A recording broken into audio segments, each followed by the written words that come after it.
我们是基督徒，所以我们最终的标准就是，然后大家都在要跟我讲话，然后我先生也要跟我讲话，我就要跟全部的孩子说，如果男人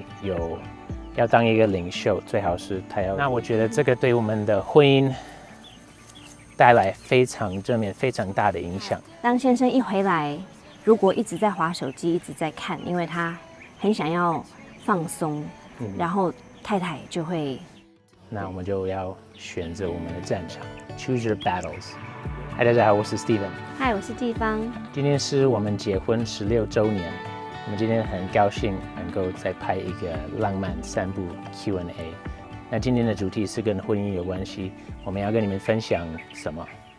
？6个帮助我们婚姻的因素还是原则？好，我们开始。那进来的第一题是什么？帮助我们婚姻的一个大原则，第一个就是我们有共同的信仰。OK， 我们走吧。对，我们一开始交往的时候，常常讨论到神学，我们的信仰。假设你在盖一个房子，那个地基是第一个步骤，那个 foundation， 那个基础。所以我们的婚姻就是建立在我们的信仰上面。我们是基督徒，所以我们最终的标准就是神的话语，是圣经。所以在我们的夫妻关系里面，最重要的是我们跟上帝的关系。然后对我来说，第二个才是我跟你，然后我跟孩子。第一个是上帝，第二个是丈夫，第三个才是孩子。那我的话，第一个是上帝，第二是太太，第三是孩子，其他就是也许我的爸爸妈妈、岳父岳母、兄弟姐妹等等。不过按照那个顺序就很清楚，那个界限可以画得很清楚。比如说，我在家里看小孩，然后爸爸回来了，在餐桌上我们在吃饭，然后大家都在要跟我讲话，然后要问我问题，然后我先生也要跟我讲话，我就要跟全部的孩子说小孩大家都安静，我要跟爸爸讲话，然后孩子们就会学习说，哦，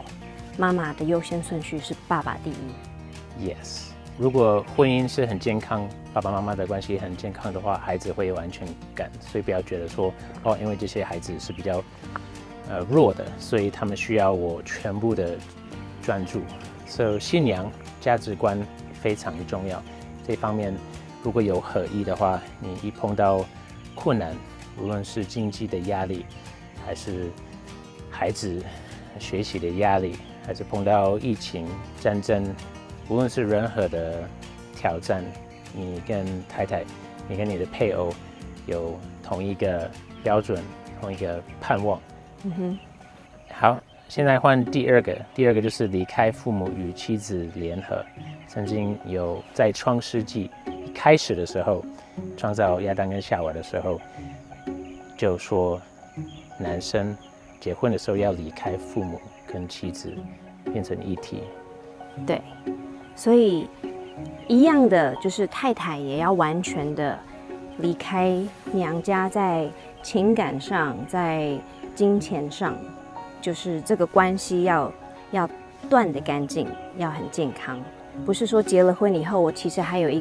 好像有一个期待，还连着我的爸妈，然后当我爸妈说什么的时候，我就转离我的先生，投向我的娘家，这样子就不是最好的决定。So 一方面是那个身体上跟经济上，如果男人要当一个领袖，最好是他要离开他爸爸妈妈的家，然后如果他在他的房子可以当领袖，而不是要听长辈的别人的想法的话，他比较能够做判断、做决定，然后不用怕长辈会怎么说。假设有孩子，你要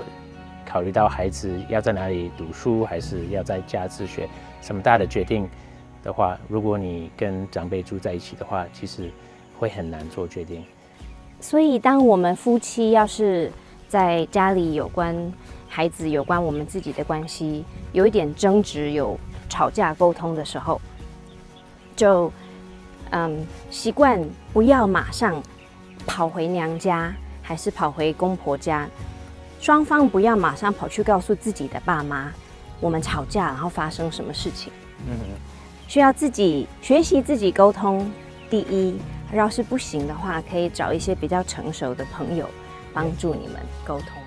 对，因为一方面长辈就会很担心，然后就算你的问题已经解决了，他们会还是对你的配偶会觉得这个人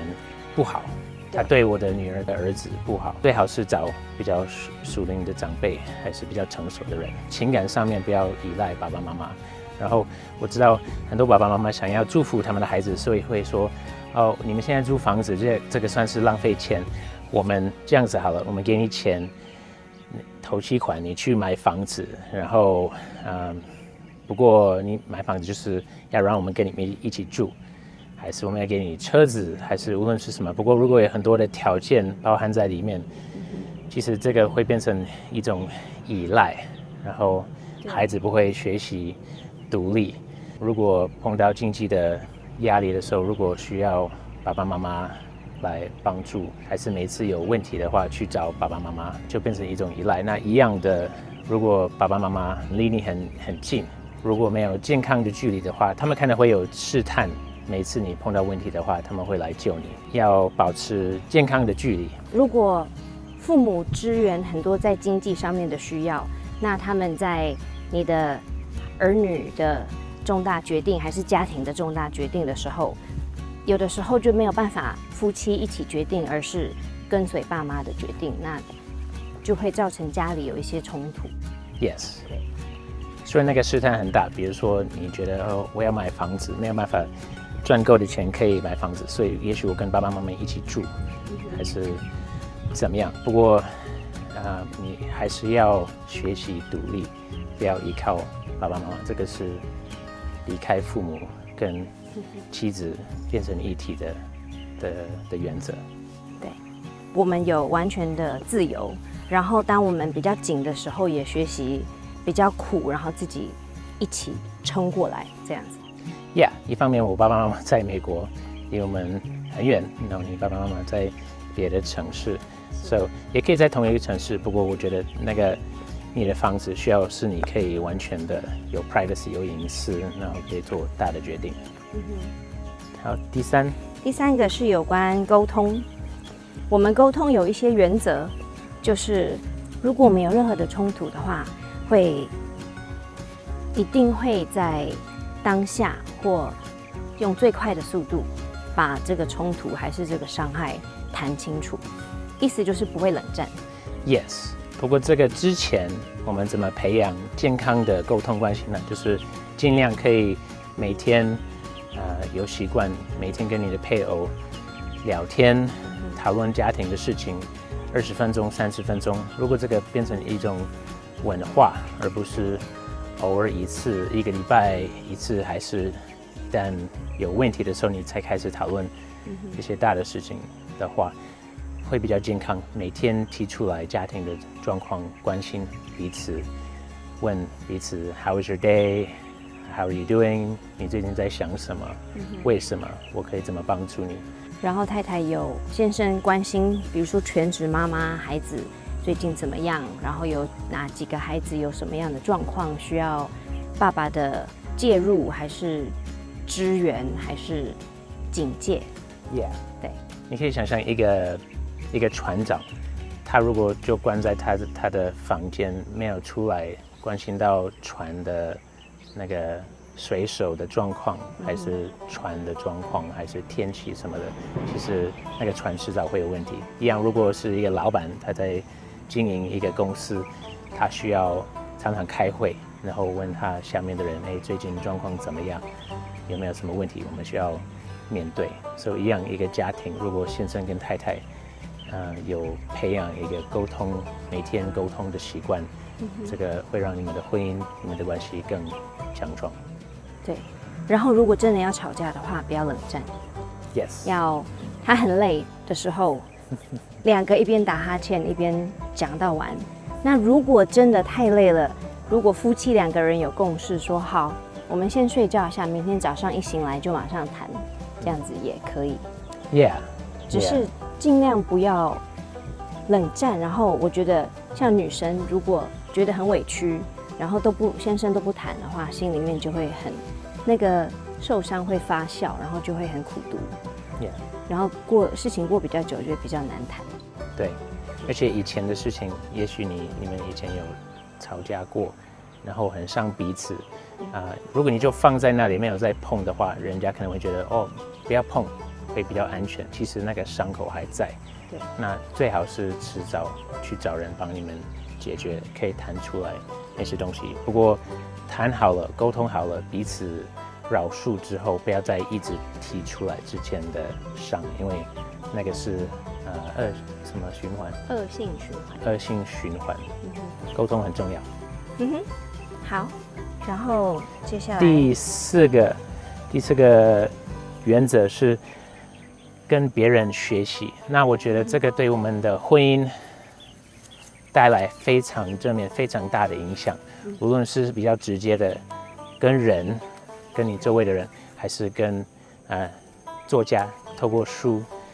可以受到影响。还没有结婚以前，在交往的时候，我们也会去找一些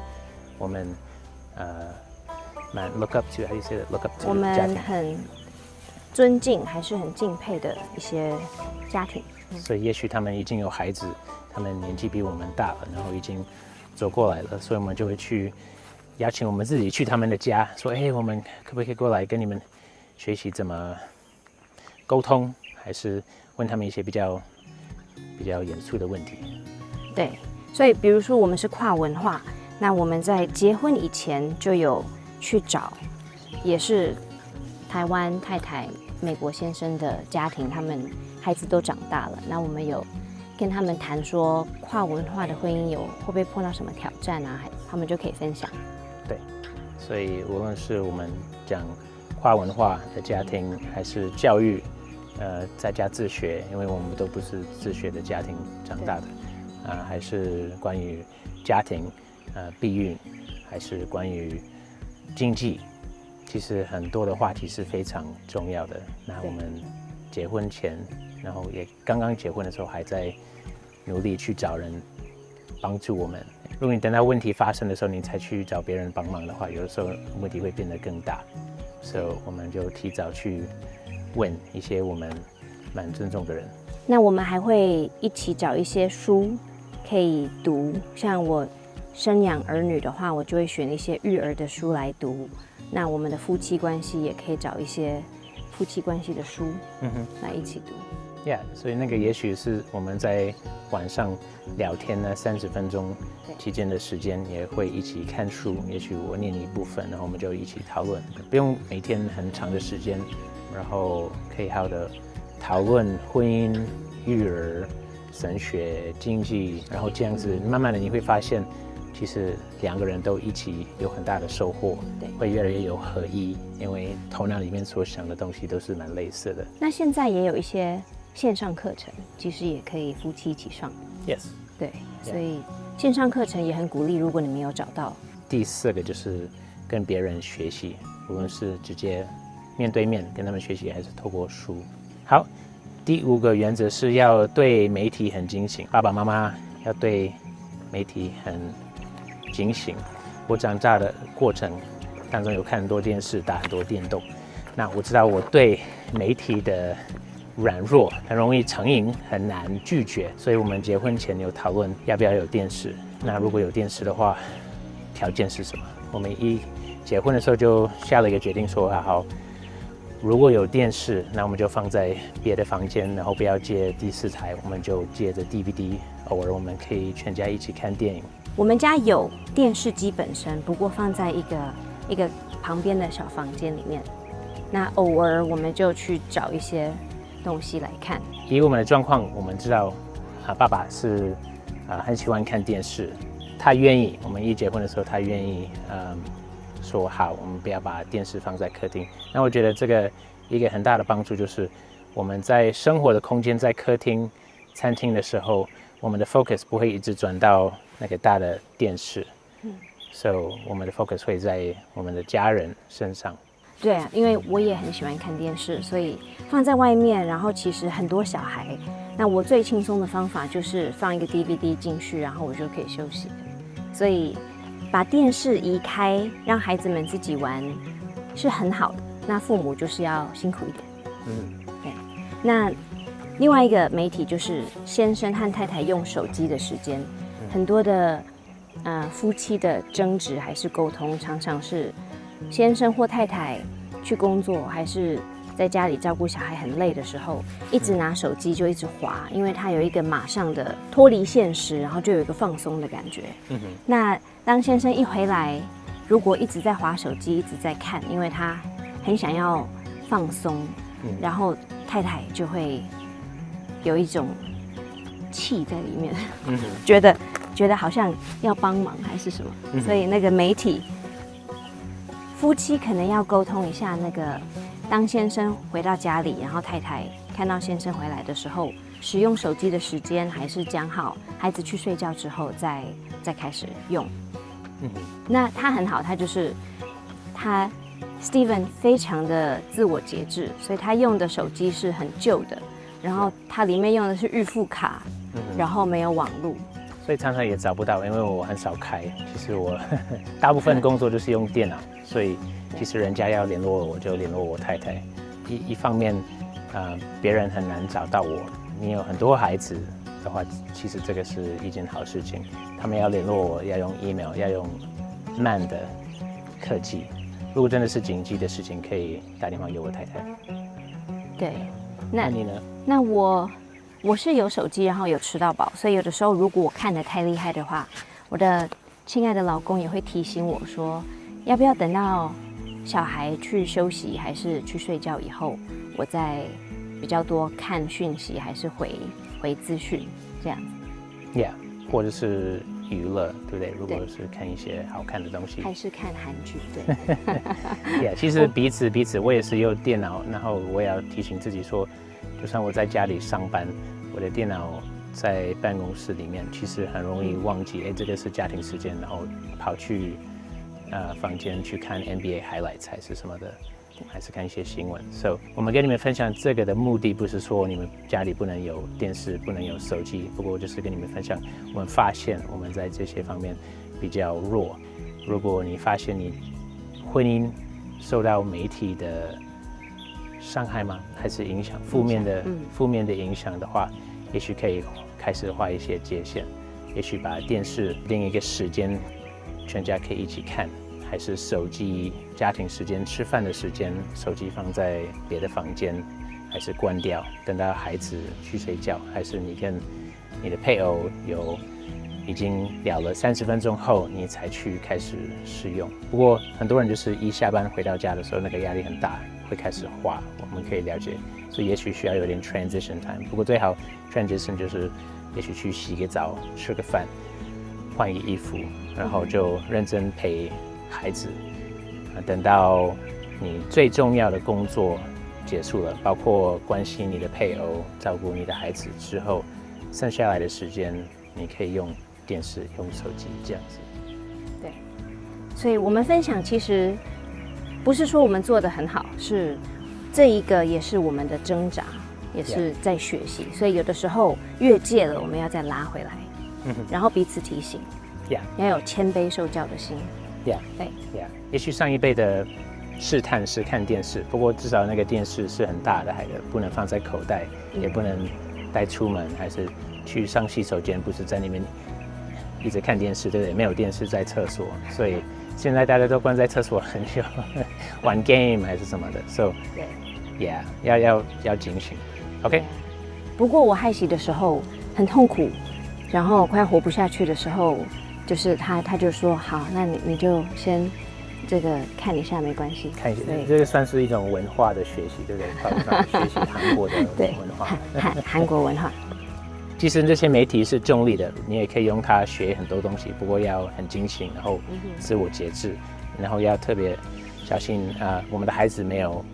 3C 用品，他们用的时候是有目的的。最后。帮助我们的婚姻很多的原则就是在经济方面合一跟不负债。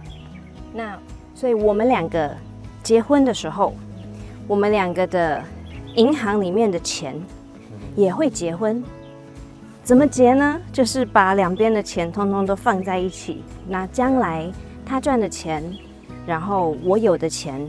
通通都放在一起，就是我们是一个家，我们夫妻合一，我们的钱也合一。没有秘密。对，然后花钱的时候也是，我们2个都会互相告知，然后有一个原则，这样子。也许你们的家庭可以说，好，在多少钱以上，麻烦对方通知一下，我要花这笔钱买什么东西。我们家是有自己的一个金额，说多少钱这个有帮助我们很多。要看你们的家庭经济状况，在钱那方面没有秘密，是有合一。对，那我们家就是他一个人赚钱，所以全部的钱都是我在管。那我们彼此要用钱，我们都会彼此告知，或就是一个金额以下的话就不用讲，就彼此信任那个信任关系是最重要的。如果你发现有一方是比较难自我节制，比较会花钱，还是买一些不需要的东西，也许需要找一些2个人都很尊重的长辈来跟他们讨论经济的一些原则，也会帮助你们很多。也许可以坐下来做家庭的预算，2个人都可以有共识，这个是很重要。还有另外一个就是我们有看过一个理财讲座，然后那个理财讲座鼓励说不要负债，对，所以就是我们尽我们的所能，有多少钱花多少钱，然后租房子、2手车，那很多东西也可以上那个雅虎还是2手拍卖的，买一些 second hand 的东西，也都很好。所以我们现在有的就是我们有的，那我们不会为了亏欠还是欠债而睡不好。我觉得这个帮助我们很多，因为我们有很多的孩子，其实我们结婚前想要有很多的孩子，然后希望可以在家自学。不过那个时候我们不知道会住在美国还是台湾，不知道我的工作状况怎么样，所以我们就决定说未来会有不同的压力，那为了减少那个压力，在这一方面我们选择不要负债，那我们就要选择我们的战场 ，choose your battles。有些人在经济那方面可能比较愿意冒风险，那方面那不是我的强项，所以我就觉得就比较安全的、比较简单的，就是不要负债，不要怕这个月我们交不出去我们的房贷，还是车贷，还是学贷等等。所以这方面我们可以比较自由。我们想说，如果未来神带我们去别的国家，还是如果经济不景气，需要做很大的改变的话，如果没有被经济捆绑的话，我们比较有弹性。所以换句话说，就是也不要在乎别人怎么看，对不对？因为我们租的房子还是我们的车子，都是开车出去停在路边就会被贴一张贴纸，就是要不要回收。我就很气，想要打电话给他们说，你怎么可以这样子贴那么烂的贴纸在我的很漂亮的2手生锈的车上？不要在乎别人的看法，也是很重要。我觉得如果你很怕别人觉得你不够好，还是你要一直讨好别人的喜悦，长辈同侪的话，其实你会受到很多的影响，然后你会做一些对孩子、对你的婚姻带来不好的影响的一些决定。如果你不在乎别人的看法，你不是故意的要去得罪他们，还是给他们看，我们跟你们不一样。不过就会比较自由。对，因为圣经上也说，你的钱在哪里，你的心就在哪里。所以当你把很大量的钱，那你要用时间去赚这个钱，然后你放在某一些特定的东西上面的时候，你的心自然就放在那里。那在你面前的这些人啊，你的太太啊、孩子啊，有的时候就会受亏损。所以我们现在晚上睡觉，如果有压力，不是银行给的压力，可能是别的原因。其实我们分享的这个6点里面，你会发现一个 pattern， 一个 theme， 就是这些东西很容易掌控你，你会很容易受到这些东西的负面的影响，你会被捆绑。比如说媒体，如果你成瘾的话，没办法节制，你一直看，其实你时间会浪费很多。还是如果你跟长辈住在一起的话，其实你很难做决定，你很没有自由。对，如果你负债，你也是没有自由，你一定要交出那个房贷。这些原则，我觉得有帮助我们很多，给我们更多的自由。然后我们可以选择我们的战场，然后可以花时间在我们的关系上面。所以我们是不完美的人，进入这个不完美的婚姻。不过我们是跟随一个完美的神，上帝很爱我们，他也每天给我们很够的恩典跟爱。那一样在我们的婚姻里面，如果我们发现对方在某一方面比较软弱，我们不要说你看你跌倒了，你在这边没有我这么强，还是你在这方面有很多进步的空间，一直 point out the other person's faults， 这个不会造就对方。你要 build them up， 要造就他们，鼓励他们说，好，我们明天再试试看一次，我很爱你，我愿意跟你走一辈子的路，我们要一起变老，对不对？对。我们结婚16年，我爸妈去年暑假结婚50年，你爸妈也蛮多年，对不对？对，也是51年。也许你们也可以跟我们说，你们结婚几年，然后有没有什么婚姻的小秘诀可以跟大家分享？ Yes， 这个也会帮助我们。我们会看到大部分的留言，就算我没有回答你，不过请你跟我们分享，这个我也相信会帮助所有的观众在下面留言。OK， 今天的影片到此为止，谢谢你们收看，我是 Steven， 我是季芳，我们下一次再见，拜拜，拜拜。